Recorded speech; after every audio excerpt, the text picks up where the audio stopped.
while loop. First வந்து variable initialization பண்ணிக்கணும். I equal to 1 அப்படின்னு கொடுத்துக்கிறேன். while loopல வந்து while keyword யூஸ் பண்ணணும். open brace close brace. இந்த braceக்குள்ள only condition மட்டும் தான் நம்ம ரைட் பண்ணிக்க முடியும். ஸோ கண்டிஷன் வந்து I less than 4 அப்படின்னு கொடுத்துட்றேன். கொடுத்துட்டு இது வந்து பாடி ஆஃப் த லூப். இதில் வந்து உங்களுக்கு எந்த வந்து ரிப்பீட்டடாக பண்ண போகிறீங்களோ அந்த கோடை ரைட் பண்ணிக்க போகிறோம். ஸோ console.logல வந்து ஹாய் அப்படின்னு சொல்லிட்டு கொடுத்துக்கலாம். ஸோ நெக்ஸ்ட்டு வந்து இன்க்ரிமெண்ட் கொடுக்கல அப்படின்னா அந்த லூப் ப்ராசஸ் வந்து நடக்காது. So increment. ஸோ நம்மளுக்கு 3 டைம்ஸ் வந்து பெர்ஃபார்ம் ஆயிடுச்சு. ஸோ 1 அப்படின்றது எடுக்கும். 1 less than 4 condition true, hi print பண்ணியிருக்கு. அதுக்கப்புறம் வந்து I2 ஆகும். 2 less than 4 கண்டிஷன் ட்ரூ, மறுபடியும் ஹாயை பிரிண்ட் பண்ணுது. அப்புறம் 3 ஆகும். 3 less than 4 கண்டிஷன் ட்ரூ, ஹையை பிரிண்ட் பண்ணுது. மறுபடியும் 4 ஆகும். 4 less than 4 condition false. So அதோட இந்த லூப்பை விட்டு வெளியில் வந்துடும். ஓகேவா? ஸோ 3 டைம்ஸ் வந்து ஹைன்றது பிரிண்ட் ஆயிருக்கு. ஸோ நெக்ஸ்ட் வந்து டூ வைல். டூ வைல் அப்படின்றது இந்த இடத்துல ஒயில் இருக்கு இல்லையா, இதுக்கு பதிலாக டூன்னு போட்டுறணும். பக்கத்தில் எந்த கண்டிஷனுமே வராது. இந்த லூப் வந்து 1 டைம் வந்து கம்பல்சரி உள்ள பாடி வந்து பெர்ஃபார்ம் ஆகிடும். ஆகிட்டு வெளியில் வரும்போது தான் இந்த இடத்துல வைல் கீவேர்ட் போட்டு ஒரு கண்டிஷன் ரைட் பண்ணுவோம். இந்த கண்டிஷன் அப்போ தான் பெர்ஃபார்மே ஆகும். ஓகேவா? அதே மாதிரி இன்க்ரிமெண்ட் வந்து நீங்கள் உள்ளே கொடுத்துடணும். ஓகே, இது வந்து 1 டைம் இது வந்து கண்டிப்பாக எக்ஸிக்யூட் ஆகிடும். அதுக்கப்புறம் இன்க்ரிமெண்ட் ஆகியும். ஸோ லூப் போட்டு வெளியில் வரும்போது இந்த கண்டிஷன் செக் பண்ணிவிட்டு கண்டிஷன் ட்ரூனா மறுபடியும் இந்த 2 while லூப் வந்து பெர்ஃபார்ம் ஆகும். ஸோ அவுட்புட் பாருங்கள் 3 ஹாய் பிரிண்ட் ஆயிருக்கு. ஸோ எப்படின்றது பார்க்கலாம். ஸோ ஃபஸ்ட்டு வந்து ஐயோட வேல்யூ 1. ஸோ இங்கே எந்த கண்டிஷனுமே இல்லை, ஆட்டோமேட்டிக்காக ஹாய்ன்றது பிரிண்ட் ஆகிடும். ஓகே, 1ன்றது இப்போ என்ன ஆயிரும், 2 ஆகிடும். So 2 less than 4 condition true. மறுபடியும் வந்து டூக்குள்ளே போயிட்டு ஹாயை பிரிண்ட் பண்ணுது.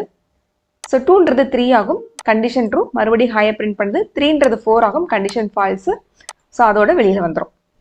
ஒரு அரையில் இருக்கக்கூடிய வேல்யூஸை நம்ம கெட் பண்ணுறதுக்கு ஃபார் லூப் வந்து யூஸ் பண்ணிக்க போகிறோம். ஓகே, அப்படி கெட் பண்ணுற அரே வேல்யூஸை ஸ்டோர் பண்ணுறதுக்கு நமக்கு ஒரு நியூ அரே தேவை. அதை எப்படி வந்து டிக்ளேர் பண்ணணும்னா வேர் கீவேர்டு யூஸ் பண்ணிவிட்டு ரிசல்ட் அப்படின்னு ஒரு நேம் கொடுத்துறேன். கொட்டேஷன் இப்படி போட்டால் மட்டும்தான் ரிசல்ட் அப்படின்ற ஒரு அரே வந்து கிரியேட் ஆயிருக்கு அப்படின்றத அக்செப்ட் பண்ணிக்கும். அடுத்தது ஃபார் கீவேர்டு போட்டுட்டு உள்ளே வந்து ஒரு லோக்கலாக வேரியபிள் கிரியேட் பண்ணிக்கணும். வேர் I ஈக்குவல் டு 0 அப்படின்றது அரேயோடைய இன்டெக்ஸ் ஸ்டார்ட் ஃப்ரம் 0. ஸோ அதனால் 0 அப்படின்னு கொடுத்துருங்க. செமிகோலன். அடுத்தது இங்கே நம்ம கண்டிஷன் ரைட் பண்ணுவோம். பட் அரே யூஸ் பண்ணும் பொழுது கண்டிஷன் வந்து நான் இங்கே எதுவுமே கொடுக்கல. ஜஸ்ட் என்ன பண்ணுறேன்னா கண்ட்ரி ஸ்கொயர் ப்ராக்கெட்டில் I மட்டும் கொடுத்துருங்க. இப்போது இந்த வேல்யூ எடுத்து வந்து காட்டும், அடுத்து இதை காட்டும், அடுத்து 3வது இதை காட்டும். அடுத்து ஏதாவது வேல்யூ இல்லை அப்படின்னா ஆட்டோமேட்டிக்காக இது என்ன ஆயிரும், ஃபால்ஸ் ஆகிடும். அதனால் ஜஸ்ட் நம்ம எப்படி கொடுத்தாலே போதுமானது. ஸோ செமிகோலன் கொடுத்துட்டு இன்க்ரிமெண்ட்டை நம்ம பாடி ஆஃப் த லூப்புக்குள்ளே கொடுத்துக்கலாம்.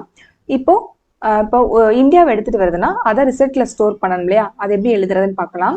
ரிசல்ட் ஈக்குவல் டு மறுபடியும் result plus country square bracket I. இப்படி தான் எழுதணும். இதை இன்னும் ஷார்ட்டாக வேணும் நம்ம எழுதிக்கலாம். ப்ளஸ் ஈக்குவல் டு இப்படி போட்டுக்கலாம். ஓகே, அடுத்தது இன்க்ரிமெண்ட் போட்டால் தான் லூப் வந்து நெக்ஸ்ட் லூப் வந்து போகும். ஸோ இன்க்ரிமெண்ட் போட்டாச்சு.